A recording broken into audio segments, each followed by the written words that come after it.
सवाल पूछा गया है कि अगर कुरान गिर जाए तो कितना सदका देना ज़रूरी है, इसके कफ़ारे में कितना सदका देना ज़रूरी है। तो देखें, बड़ा अच्छा मसला है, तो इसको ज़रा थोड़ा सा समझें। हमारे उर्फ़ व आम में क्या होता है कि अगर किसी के हाथ से कुरान करीम छूट जाए और गिर जाए तो वो क्या करते हैं, एक पलड़े में कुरान करीम को रखते हैं और दूसरे पलड़े में जौ, गंदम या आटा वगैरह डालकर तो उसे सदका दे देते हैं। तो इस तरह वो हम लोग समझते हैं कि जो हमने कुरान करीम हमसे गिरा है इसका कफ़ारा जो है वो अदा हो चुका है। तो देखें, ऐसा करना जो है ये तो समझ से बालातर है। असल मामला जो है आपका वो अल्लाह के साथ है।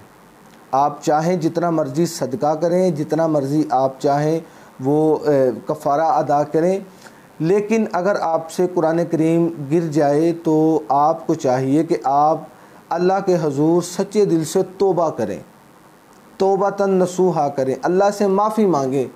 तो इस सूरत में आपका कफ़ारा अदा होगा और उसके बाद जो आप देना चाहते हैं वो आपकी अपनी मर्ज़ी के मुताबिक है, तो वो आप देकर जो है अल्लाह से अजर इसका ले सकते हैं।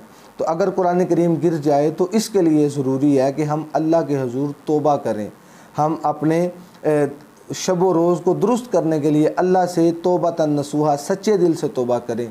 तो उम्मीद है कि इस मसले की भी आपको बाखूबी समझ आ चुकी होगी। अल्लाह की बारगाह में दुआ है, अल्लाह रब्बुल इज़्ज़त हमें शरई मसाइल को समझ कर उन पर अमल करने की तौफ़ीक अता फ़रमाए।